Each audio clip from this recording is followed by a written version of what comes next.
Good morning, everyone. So there you go. How's that for a 60-year-old woman? As you can see, I do have a little bit of cellulite, but I'm going to show you that I'm going to get rid of it. And as you can see, that looking much better. Not as saggy.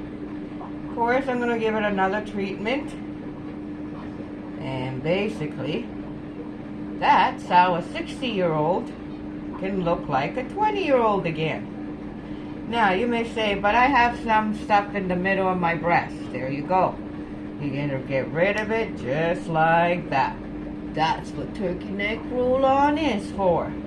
It's to get rid of all of this saggy skin underneath our arms, underneath our neck. So what do you think for a 60-year-old woman, eh? And a lot of people, they're saying they don't believe me, so I'm going to show you my retirement paper that I received in the mail. Okay, what's today? So, I did do my hair, and as you can see, they're much lighter. And if you were watching, I did a video on the review of this product. Again, I don't get paid for any of this stuff.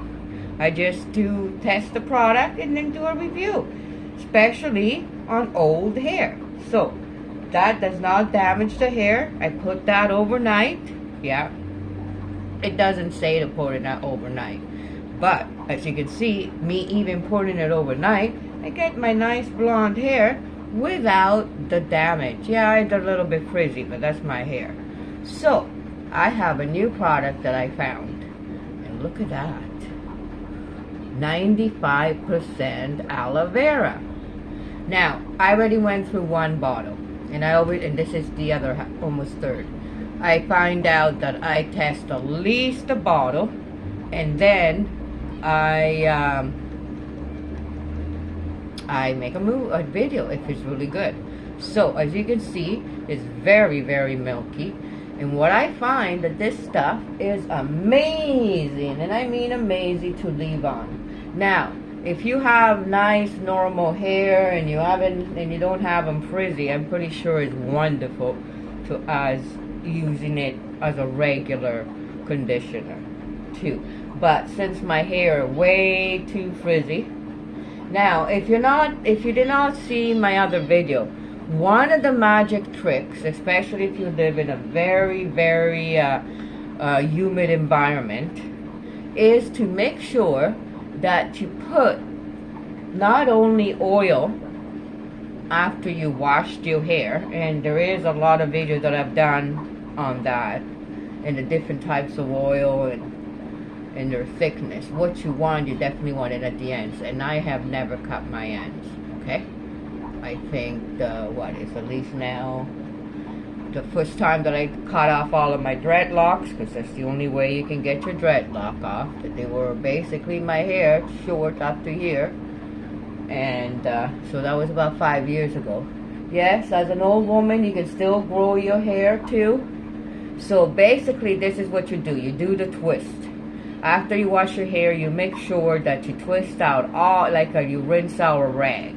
You rinse out all the water. Then you put the oil. Whatever oil you have, you put it on. And the next thing you know is, then you put conditioner right on top. And why, you say, but why do that? The reason why is you want that oil to soak in, replace the water. The follicle close right up. They're sealed by the conditioner. And my God, you get nice results.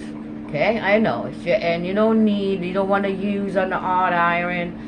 You don't want to use any of that too. All you need to do is twist your hair if you want them straight, like this, or just leave them out if you don't. Now, as you can see, this in about 20 minutes, it's going to dry, and it's not going to be as frizzy. The ends are going to be nice and soft, and as you can see, my ends now are looking really good.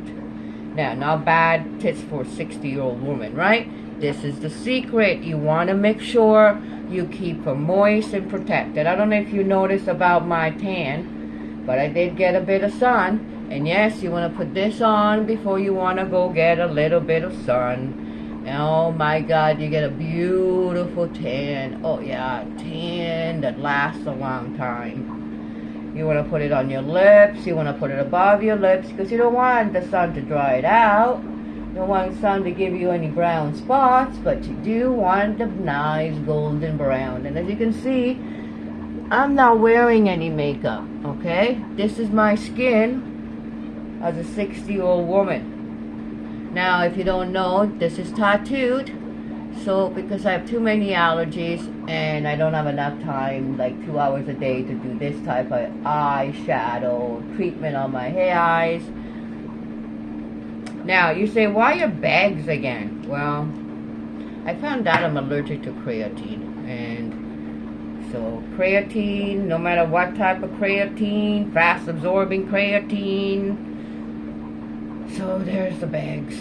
And that's why I felt very sluggish. So I don't recommend creatine. I don't think I took too much, but I am not. It's not the first time that I've been allergic to creatine. I have a bad liver, so I suggest that anyone that does not have a liver up to par, maybe I can put a sprinkle, but I definitely can't take any amount of it. Now, I want to take it because creatine does have many, many, many benefits, especially for muscle production. So you do want to try to see if you can take it or some sort of form. Maybe I'll try to take next time. I'll keep you updated and see if I can find the right dosage, and then make sure that like you're going to sleep. That's basically when I know something doesn't work well, or I've taken something, or I inflame right away, and that's my first indication, and my face gets puffy, my legs get puffy, so my ass gets puffy.